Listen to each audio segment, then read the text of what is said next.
Industries जो हैं raw material based, ठीक है, और अलग अलग तरीके के टाइप्स थे इनके। एक बार रिवीजन भी कर लेते हैं, चलिए कोई बात नहीं, ठीक है। देखिए आप, ठीक है, इसमें देखिए हम लोगों ने कल पढ़ा था classification of industries, raw materials और साइज के बेस पे और ऑनरशिप के बेस पर तीन टाइप की इंडस्ट्रीज होती हैं, राइट, ठीक है। अच्छा चलिए, खैर इसके लिए आपको प्रीवियस वीडियो देखनी पड़ेगी। आगे हम लोग नया टॉपिक स्टार्ट करते हैं आज, और जो हमारा नया टॉपिक है वो है factors affecting location of industries. यानी कि जो हमारी इंडस्ट्री होगी उस इंडस्ट्री की लोकेशन पर कौन कौन सी बातें असर डालने वाली हैं, राइट।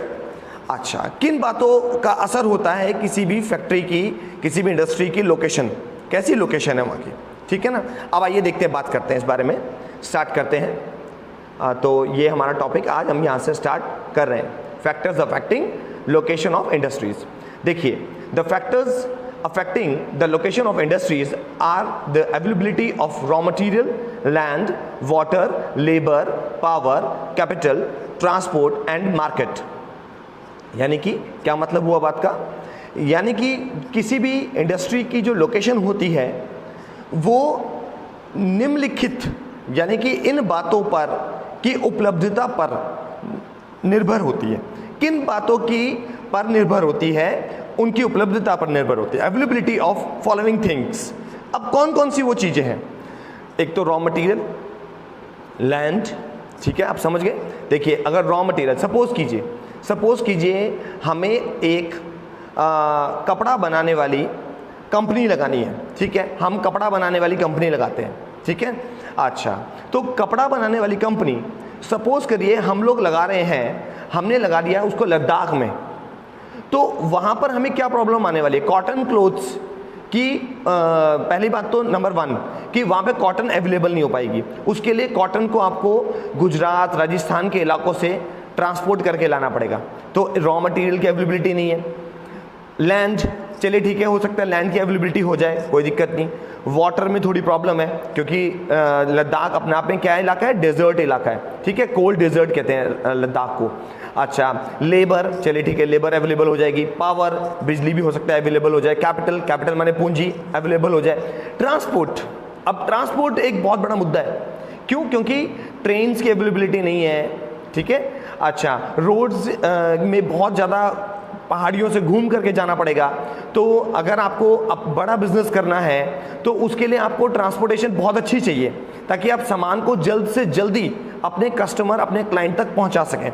तो कहने का मतलब, अच्छा, उसके बाद मार्केट। अब मार्केट, तो अब वहाँ पर क्या है, पॉपुलेशन बहुत ही विरल है और वहाँ पर कॉटन के कपड़े, क्योंकि वेदर कैसा रहता है, ठंडा वेदर रहता है, तो वूलन के कपड़े तो वहाँ पे पहनते हैं बट कॉटन के थोड़ी पहनते हैं, तो उसकी मार्केट नहीं मिलेगी आपको। तो कुल मिलाकर के अब आप देखोगे, अगर मैंने आपको एग्जांपल दिया, हम लद्दाख में सेटअप कर रहे हैं अपनी कपड़ा बनाने वाली, शर्ट बनाने वाली, कॉटन की शर्ट बनाने वाली कंपनी, तो देखिए अब प्रॉब्लम्स कितनी आ रही है। उसके लिए हमें क्या करना पड़ेगा, उसके लिए हमें ये चाहिए, ऐसी जगह चाहिए जहाँ पर हमारा काम आसानी से चल जाए।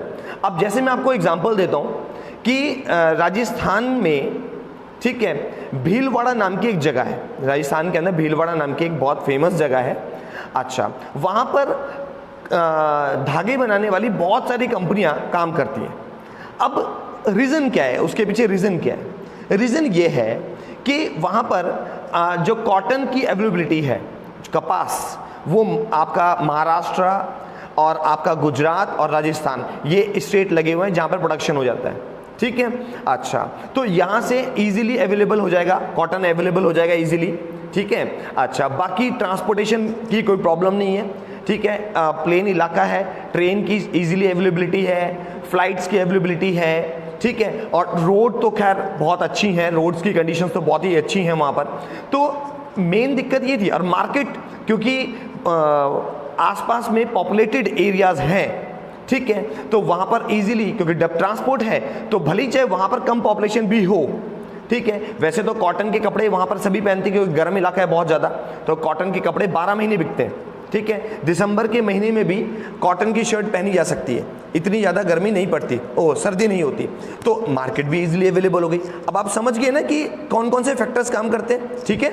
चलिए देखिए आगे बढ़ते हैं। Industries are situated where some or all of these factors are easily available. Industries वहाँ पर सिचुएटेड होती हैं जहाँ पर ये सभी बातें आसानी से उपलब्ध हो जाएं। आगे समझ में, मैंने आपको एग्जांपल भीलवाड़ा का दे दिया और मैंने आपको एग्जांपल लद्दाख का भी दे दिया, ठीक है। अच्छा चलिए आगे देखते हैं। Sometimes the government provides incentives like subsidized power, lower transport cost and other infrastructure so that industries may be located in backward areas।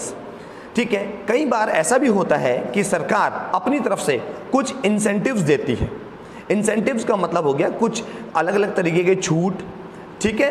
अच्छा, और क्या छूट देती है, जैसे कि सब्सिडाइज्ड बिजली देगी, पावर का मतलब यहाँ पे बिजली से है, सब्सिडाइज्ड पावर देगी, ठीक है। जैसे मैं आपको एग्जांपल दे रहा था कि गवर्नमेंट खुद अपने आप, जिन राज्यों के अंदर इंडस्ट्रियल इलाके कम थे और वहाँ पर सरकार ने उनको अपने बिजनेस को डेवलप करने के लिए, अपने इनकम जनरेट करने के लिए वहाँ पर स्पेशल इंडस्ट्रियल एरिया जनरेट करे, ठीक है। स्पेशल इंडस्ट्रियल एरियाज बनाए गए, वहाँ पर जो है प्लॉट्स की कटिंग की गई, रोड बनाई गई और वहाँ पर बिजली उपलब्ध कराई गई। अब बड़ी बड़ी कंपनियों को इन्वाइट करने के लिए, क्योंकि कंपनी का अगर कहीं पर प्लांट लगा हुआ है, पहले से ही उनका प्लांट अगर मुंबई में लगा हुआ है, तो वो सपोज कीजिए आप सेटअप कर रहे हैं अपने पानीपत सिटी के अंदर, तो यहाँ पर क्यों आएंगे वो लोग? तो उसके लिए उनको कुछ प्रलोभन भी देना पड़ता है। जैसे कंपनीज को आपने सब्सिडाइज्ड बिजली दे दी कि ठीक है हम आपको बिजली दे देंगे, कम पैसों में बिजली दे देंगे, ठीक है, हम आपको लोअर ट्रांसपोर्ट इजीली अवेलेबल कराएंगे, यानी कि आपकी जो गाड़ियाँ निकलेंगी उनसे रोड टैक्स कम कर दिया जाएगा, या कुछ भी इस तरीके की गवर्नमेंट की पॉलिसीज़ होती हैं। पॉलिसीज़ तो मुझे नहीं मालूम कि कौन कौन सी पॉलिसी, मैं आपको हिंट दे रहा हूँ, ठीक है। अच्छा, जैसे कि इंफ्रास्ट्रक्चर वर्ड का मतलब क्या होता है, देखिए, ठीक है, एक बार इसको अंडरलाइन करेंगे, इसका मीनिंग भी नोट डाउन कर लेंगे। इंफ्रास्ट्रक्चर का मतलब है अवसंरचना, ठीक है, यानी कि बनावट, ठीक है। अच्छा, आपको इंडस्ट्री बना रहे हैं तो उसका इंफ्रास्ट्रक्चर क्या है, कैसे बना रहे हैं, मतलब उसमें बिल्डिंग मटेरियल्स लगेगा, रूम्स बनेंगे, तो उसमें सरकार अपनी तरफ से कुछ छूट दे देती है, ठीक है ना।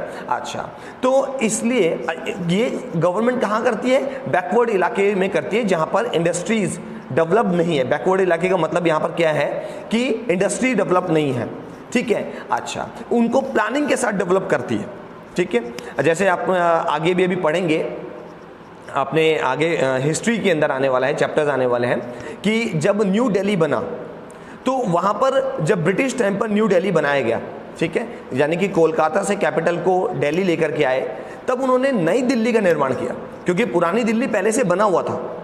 तो इसका मतलब ये नहीं है कि दिल्ली बैकवर्ड इलाका था, नहीं, उन्होंने वेल प्लान्ड, ठीक है, अच्छे ढंग से सड़कें और उनके रहने के लिए घर, उनके लिए शॉपिंग कॉम्प्लेक्सेस, यानी कि वेल डिज़ाइंड, ठीक है।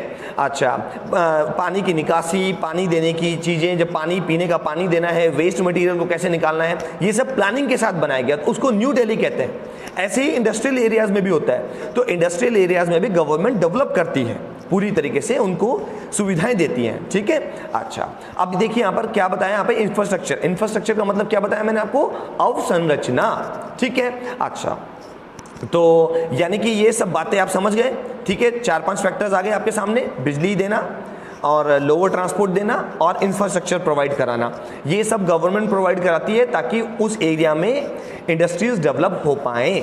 अच्छा, नेक्स्ट चलते हैं। Industrialisation often leads to development and growth of towns and cities. ये बड़ा इंपॉर्टेंट बात है, यानी कि जब कभी भी कहीं पर इंडस्ट्रीज डेवलप होती हैं तो उस एरिया में टाउन डेवलप होता है, शहर डेवलप हो जाता है, एक नया शहर बन जाता है, ठीक है।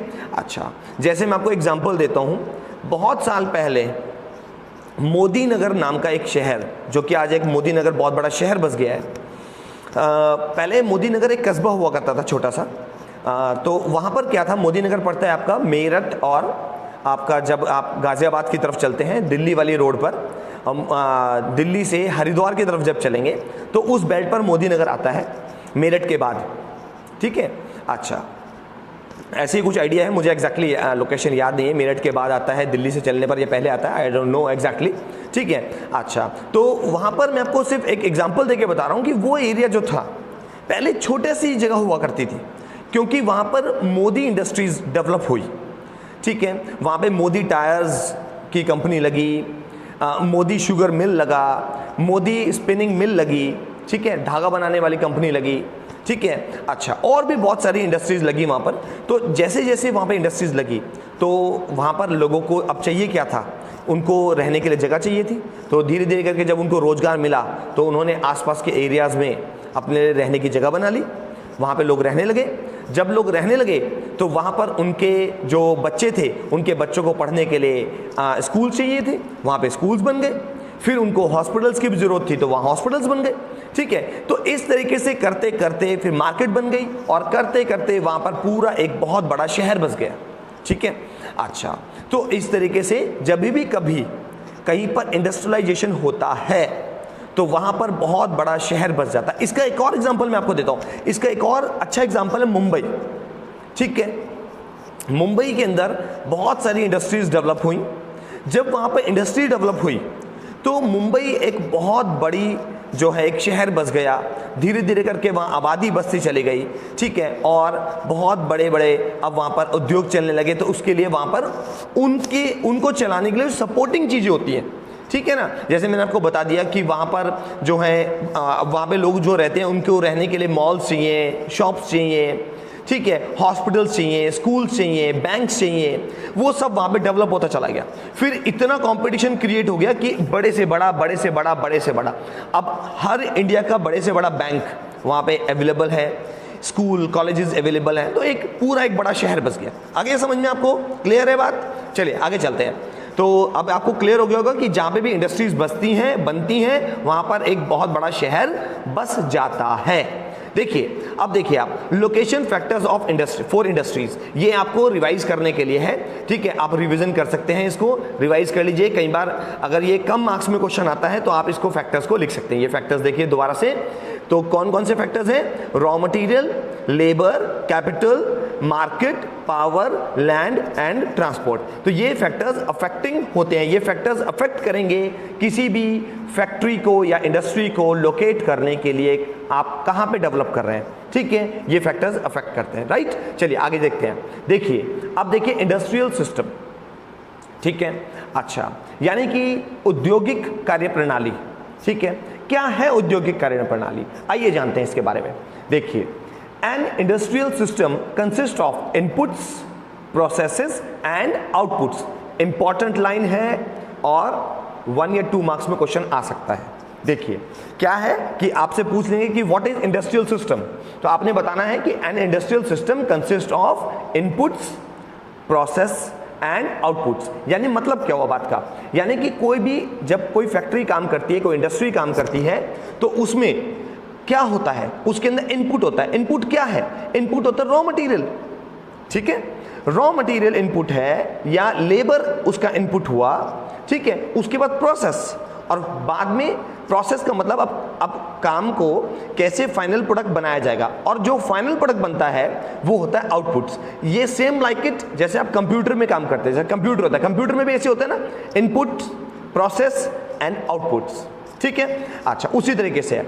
अच्छा देखिए, in the inputs are the raw materials, labour and cost of land, transport, power and other infrastructures. Input में कौन कौन सी चीजें आती हैं? अगर आपको कोई फैक्ट्री लगानी है तो आपको चाहिए रॉ मटेरियल, आपको चाहिए काम करने वाले वर्कर्स, उनको बोलते हैं लेबर, ठीक है। कॉस्ट यानी मनी, ठीक है। अच्छा, ऑफ लैंड, आपको जमीन खरीदनी पड़ेगी। उसके बाद ट्रांसपोर्ट, क्योंकि सामान बनाने के बाद अपने लिए तो कंज्यूम करोगे नहीं, कंज्यूम तो कस्टमर करेंगे ना। कस्टमर्स तो अब आपकी फैक्ट्री में थोड़ी आएंगे लेने के लिए, आपको कस्टमर्स तक पहुंचाना पड़ेगा। आपको मैं एक और एग्जांपल देता हूं। जैसे आप जो है आमतौर पर जो इंडस्ट्रीज हैं, जो बहुत बड़े बड़े लेवल पर इंडस्ट्रीज डेवलप हुई, वो समुद्री इलाकों के आसपास डेवलप होती चली गई। बहुत पुराने टाइम की बात बता रहा हूँ, ठीक है। क्यों हुई समुद्री इलाकों के आसपास डेवलप? क्योंकि तब व्यापार करने के लिए समुद्री रास्ते को इस्तेमाल किया जाता था। आज भी किया जाता है समुद्री रास्ते का इस्तेमाल, ठीक है। मगर पहले टाइम में समुद्र के रास्ते से ही व्यापार करते थे। तो जैसे आपको मैं फेमस पोर्ट्स के नाम बताता हूँ, यानी कि जहाँ पर सामान उतरता है, पोर्ट्स, तट, ठीक है। अच्छा, विशाखापट्टनम, मुंबई, चेन्नई, ये पोर्ट्स के नाम हैं, ठीक है। ये डेवलप क्यों हुए? क्योंकि यहाँ पर इंडस्ट्रीज डेवलप इसीलिए हुई क्योंकि यहाँ से आसानी से सामान पहुँचाया जा सकता था, ठीक है। अच्छा, ठीक है, देखिए आगे चलते हैं। The process include a wide range of activities that convert the raw material into finished products। अब प्रोसेस क्या है? प्रोसेस है इसका मतलब हुआ कि ऐसी एक्टिविटी करना जिसके अंदर आप रॉ मटेरियल को कन्वर्ट करते हैं फिनिश्ड प्रोडक्ट में, इसको बोलते हैं process.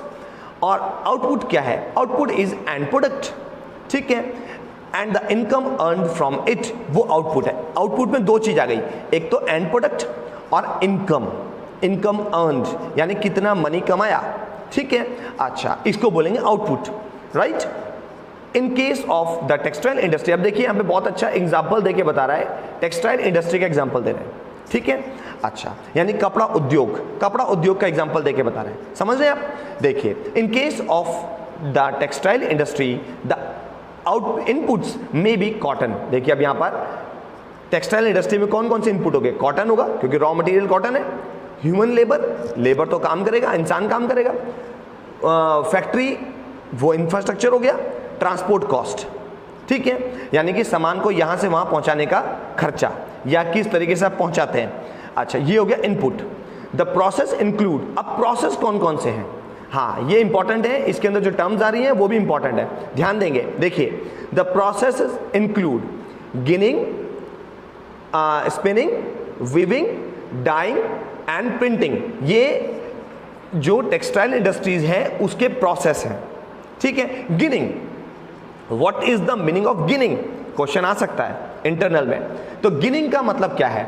Separation of fibres from seeds, यानी कि जब कॉटन जब मिलती है तो कॉटन के पौधे में से जो एक उसका एक, मैं आपको बताता हूँ, जैसे ये पौधा है सपोज कीजिए, तो पौधे में से जो डंडी लगी हुई है तो ये इसमें एक फूल बनता है ऐसे करके गोल, ठीक है। इस गोल फूल में आपका रुई होती है भरी हुई, इसको बल्ब बोलते हैं। क्या बोलते हैं? बल्ब, ठीक है। बल्ब वो वाला बल्ब नहीं जो घर में जलाते हो बिजली देने वाला, ये बल्ब कॉटन के पौधे वाला बल्ब है, ठीक है। इसके फूल को बल्ब कहते हैं। इस बल्ब को, ये बल्ब फूट जाता है, ठीक है। फूट जाने का मतलब इसके जो साइड की कवरिंग होती है, ठीक है, जिनको कि हम स्टेपल्स बोलते हैं, ठीक है, वो स्टेपल्स, ठीक है, प्लांट की साइड कवरिंग, सपोर्टिंग कवरिंग जो होती है वो स्टेपल्स कहलाती हैं। स्टेपल्स जो होती है वो हट जाती है, और जब स्टेपल हट जाती है तो एक कॉटन का बहुत बड़ा गुच्छा निकलता है। अब उस गुच्छे में होता यह है कि उसके अंदर बीज इंक्लूड होते हैं, बीज, जिनको बिनोले बोलते हैं। बिनोले,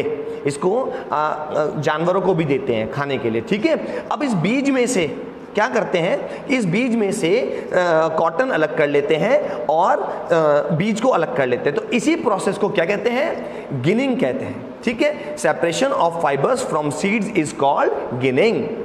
गॉट इट? चलिए आगे चलते हैं। नेक्स्ट हमारी है spinning. So what is the meaning of spinning? Twisting the fibres and making them into yarn और थ्रेड्स इज कॉल्ड स्पिनिंग। यानी कि जो फाइबर मिले हैं, यानी कि जो रुई मिली है, उसको ट्विस्ट करना। ट्विस्ट करने का मतलब उसको, उसकी जैसे हम बत्ती नहीं बनाते, आपने देखा होगा आपके घर में कभी दिया जलाते हैं तो उसमें क्या करते हैं? कॉटन का एक गुच्छा होता है पूरा एक, और उसमें से आप उसको बंडल कहते हैं, एक्चुअली बंडल। तो कॉटन का एक बंडल होता है, उस बंडल में से थोड़ी सी कॉटन निकालते हैं। अब वो बत्ती की शेप की थोड़ी होती है, तो बत्ती की शेप की बनाने के लिए कैसे करते हैं? देखिए ऐसे ऐसे करते हैं, इस तरीके से, ऐसे हाथों से मसलते हैं, स्पिनिंग, इसको बोलते हैं स्पिनिंग। एक्चुअली में अब ये तो कॉटन इंडस्ट्री, इतनी बड़ी टेक्सटाइल इंडस्ट्री काम कर रही है, हाथों से थोड़ी होएगा काम, नहीं होएगा, ठीक है। तो इसके लिए मशीन्स काम करती हैं। तो वहाँ पर उससे एक पतला पतला धागा बन जाता है। अब जो आप हाथों से बत्ती बनाते हो इस तरीके से, वो तो एक मोटा धागा बनता है, मोटी सी बनती है बत्ती, तो है ना। बट धागा तो देखा होगा आपने कितना पतला बारीक होता है। एक्चुअली में वो उसको कॉटन फाइबर को स्पिनिंग करके ही बनाया जाता है, राइट। अच्छा, तो जो, और उसको धागे को यान भी कहते हैं। क्या कहते हैं? यान। ठीक है, YARN, यान। ठीक है, यान कहिए या थ्रेड कहिए, एक ही बात होती है। ठीक है, अच्छा, स्पिनिंग यानी कि जो फाइबर है उनसे धागा बनाना। अब ये काम भी मशीन करती है, हाथों से नहीं होता। उसके बाद चलते हैं, नेक्स्ट जो डेफिनेशन आ रही है वो है weaving. Weaving, what is the meaning of weaving? Threads are interlaced at right angles to form a fabric or cloth। क्या मतलब हुआ बात का? मतलब ये हुआ कि जो धागे हैं उन धागों को सही एंगल पे रखना, यानी राइट एंगल पे रखना। जैसे राइट एंगल पे रखा, ऐसे ये राइट एंगल पे रख रहे हैं। ठीक है, अब ये हुआ, इसके लिए इसके इस तरफ दूसरी तरफ अपोजिट डायरेक्शन में रखेंगे तो कैसे होगा? ऐसे, ये राइट एंगल हो गया, एक दूसरे के अपोजिट हो गए। ठीक है, अच्छा, राइट एंगल का मतलब क्या होता है? 90 डिग्री का एंगल। ठीक है, अच्छा, तो राइट एंगल पर रखते हैं तो इस तरीके से एक क्लोथ बन जाता है। ठीक है, फैब्रिक बन जाता है। तो वेविंग का मतलब हो गया फाइनल कपड़ा बनाना। वेविंग का मतलब कपड़ा बन गया। अब चलते हैं डाइंग। डाइंग का मतलब क्या होता है? उसको, जो कपड़ा बनता है उसको जो है ब्लीच करते हैं। ठीक है, यानी कि उसके अंदर पहले उसको व्हाइट में बदलते हैं प्रॉपरली, और फिर उसको डाइंग कहते हैं, और फिर होता है प्रिंटिंग। फाइनली फिर उसको प्रिंट किया जाता है। ठीक है, अच्छा, वैसे डाइंग का मतलब है रंगाई करना। ठीक है, इसके अंदर सिर्फ यही नहीं है कि व्हाइट में कन्वर्ट करते हैं, नहीं, उसके अंदर हो सकता है कोई डिफरेंट कलर भी कर दिया जाए। ठीक है, जैसे येलो कलर कर दिया गया, ब्लू कलर कर दिया गया, व्हाटएवर, कोई भी कलर कर देंगे तो वो डाइंग हो गया। अब चलते हैं प्रिंटिंग। प्रिंटिंग का मतलब उसमें छपाई करना। ठीक है, अच्छा, अब छपाई में आप देखते हो ना, अलग अलग डिजाइन बने हुए होते हैं, है ना, तो वो प्रिंटिंग है। इस तरीके से ये सब प्रोसेस होते हैं टेक्सटाइल इंडस्ट्री के। अब आप समझ में आ गया? इंटरनल क्वेश्चंस आ सकते हैं इनमें से। ठीक है, अच्छा, एक बात और है। अच्छा, पहले चलो आगे कंटिन्यू कर लेते हैं, बाद में बताता हूं। The outputs is the shirt you wear. अब आउटपुट क्या है टेक्सटाइल इंडस्ट्री का? वो है शर्ट जो आप पहनते हैं। ठीक है, वो आउटपुट हो गया। ठीक है, अच्छा, चलिए, और अब मैं आपको 2 वर्ड भी दे रहा हूँ, 2-3 वर्ड दे रहा हूँ आपको, उनके मतलब भी बताने हैं। ठीक है, और कमेंट बॉक्स में जरूर कमेंट करना है अपने एडमिशन नंबर के साथ। वर्ड है, पहला वर्ड है फार्मास्यूटिकल्स। अब अगर आपने कल की वीडियो देखी होगी तो आपको फार्मास्यूटिकल का मतलब पता होगा। ठीक है, मैंने फार्मास्यूटिकल का मतलब वहाँ बताया था इससे प्रीवियस वीडियो में, यानी पार्ट 1 में, तो वहाँ से आप मीनिंग देख सकते हैं। फार्मास्यूटिकल और इंफ्रास्ट्रक्चर, इंफ्रास्ट्रक्चर का मीनिंग आज ही बताया है, तो आप मीनिंग कमेंट बॉक्स में जरूर लिख के मुझे बताएंगे। राइट, चलिए आगे चलते हैं। Activity, find out the inputs, outputs and process involved in the manufacture of leather shoe. अब आपके जो लेदर शू बनता है उसका इनपुट क्या है, उसका आउटपुट क्या है, और उसका प्रोसेस क्या है, वो कंप्लीट बताना है आपने। ठीक है, ये एक्टिविटी आप अपनी नॉलेज के लिए कर सकते हैं। वैसे आपकी नॉलेज के लिए भी बता दूं कि बहुत ही बड़ी इंडस्ट्री, ठीक है, जो आपके नज़दीक के शहर में यहाँ पर है लगी हुई, लिबर्टी। ठीक है, बहुत बड़ी शू बनाने वाली कंपनी है। तो आप चाहें तो किसी से पूछ सकते हैं, पता कर लीजिए। आपकी नॉलेज गेन होती है बेटा, अपनी नॉलेज को बढ़ाने के लिए हमेशा करना चाहिए। ठीक है, तो अगर आपको पता चले तो जरूर पता करेंगे। ठीक है, अच्छा, आगे चलते हैं। Industrial regions. Industrial regions emerge when a number of industries locate close to each other and share the benefits of their closeness. औद्योगिक क्षेत्र, औद्योगिक क्षेत्र क्या है? अब मैंने आपको पहले ही बताया था, जहां पे फैक्ट्रीज या इंडस्ट्रीज सेटअप की जाती हैं उनको क्या कहते हैं? इंडस्ट्रियल रीजन्स कहते हैं। ठीक है, औद्योगिक क्षेत्र। ठीक है, अब हम बात इंडस्ट्रियल रीजन्स की कर रहे हैं, औद्योगिक क्षेत्र की बात कर रहे हैं। अच्छा, industrial regions emerge when a number of industries। ठीक है, औद्योगिक क्षेत्र कब बनता है? जब बहुत सारी फैक्ट्रीज, ठीक है, आपस में एक दूसरे के नजदीक बन जाती हैं। ठीक है, मैंने आपको एग्जांपल दिया था सिडकुल, मैंने आपको एग्जांपल दिया था डंडारी कला industrial area in Ludhiana, SIDCUL industrial area in Haridwar, मैंने आपको एग्जांपल भी दिए थे। अच्छा, तो इस तरीके से हैं। तो आप ये जो इंडस्ट्रियल एरियाज हैं, ठीक है, ये इंडस्ट्रियल एरियाज जो होते हैं, यहाँ पर बहुत सारी फैक्ट्रीज आपस में एक दूसरे के नज़दीक लगती हैं। ठीक है, अच्छा, तो आगे देखो। Major industrial regions of the world are eastern North America, western and central Europe, eastern Europe and eastern Asia. ये वर्ल्ड वाइड बात कर रहा है। ठीक है, पूरी दुनिया की बात हो रही है यहाँ पर कि पूरी दुनिया में इंडस्ट्रियल एरियाज कहाँ कहाँ हैं। ठीक है, तो देखिए यहाँ पर eastern North America, western and central Europe, eastern Europe and eastern Asia. ठीक है, ये इंडस्ट्रियल एरियाज हैं। Major industrial regions tend to the located in the temperate areas near seaports and especially near coal fields। यानी कि जो मुख्यतः industrial areas जो होते हैं वो हैं टेम्परेट एरियाज में, उष्णकटिबंधीय इलाके। ठीक है, समुद्री इलाके, समुद्री जहाँ तट होते हैं, समुद्री पोर्ट्स, और स्पेशली जहाँ पर कोल फील्ड्स होती हैं। कोल फील्ड्स यानी कि जहाँ पर कोयले की खदान होती हैं, ताकि आसानी से फैक्ट्री में चलने वाली जो ऊर्जा की जरूरत है वो ऊर्जा की जरूरत पूरी की जा सके। ठीक है, अच्छा देखिए आप यहाँ पर मैप देख सकते हैं। ये मैप के क्वेश्चन आ सकता है, मैप में आपसे पूछ सकते हैं कि एक दिन मैं आपको एक्टिविटी भी कराऊंगा मैप की, तो उसमें आपने देखिए आपको क्वेश्चन आ सकता है कि आपने डैश डैश जो भी क्वेश्चन में देंगे, इन एरियाज जो कि इंडस्ट्रियल एरियाज हैं इनको फिल करिए, आप फिल करिए मैप के अंदर, तो आपको फिल करना पड़ेगा। ठीक है, आप देख ही लीजिए आप, क्योंकि बहुत बारीक लिखा हुआ है, बट आप पढ़ सकते हैं। कुछ एरियाज के नाम मैं बता देता हूँ। मुंबई जो कि इंडिया में है, चेन्नई इंडिया में है, ठीक है, बीजिंग चाइना में है, ठीक है, अच्छा और भी बहुत सारे नाम लिखे हुए हैं, नैरोबी है, अच्छा, और जो है आपका अफ्रीका, डरबन जो कि साउथ अफ्रीका, केप टाउन जो कि साउथ अफ्रीका में है, ठीक है, सिडनी ऑस्ट्रेलिया, बहुत सारे जगहों के नाम लिखे हुए हैं। ठीक है, तो आप अपनी बुक से और इसको पिक्चर को क्लोज करके जूम करके आप देख लीजिएगा। राइट बेटा, चलिए आगे चलते हैं।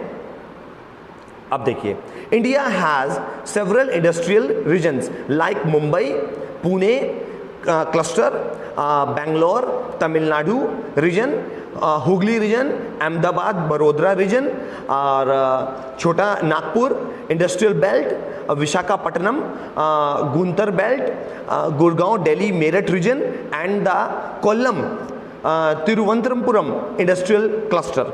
ये इंडिया के इंडस्ट्रियल एरियाज के नाम बताए गए हैं। ठीक है, अब ये इंडिया के हैं तो ये तो और ज़्यादा इंपॉर्टेंट है आपके लिए। ठीक है, इंटरनल क्वेश्चंस में बिल्कुल पूछे जा सकते हैं। ठीक है, ये इंडस्ट्रियल एरियाज हैं। आपके सबसे नज़दीक का जो एरिया का नाम आया है वो देखिए, आपको खुशी होगी, आपके एरिया का नाम आ रहा है, देखिए गुड़गांव।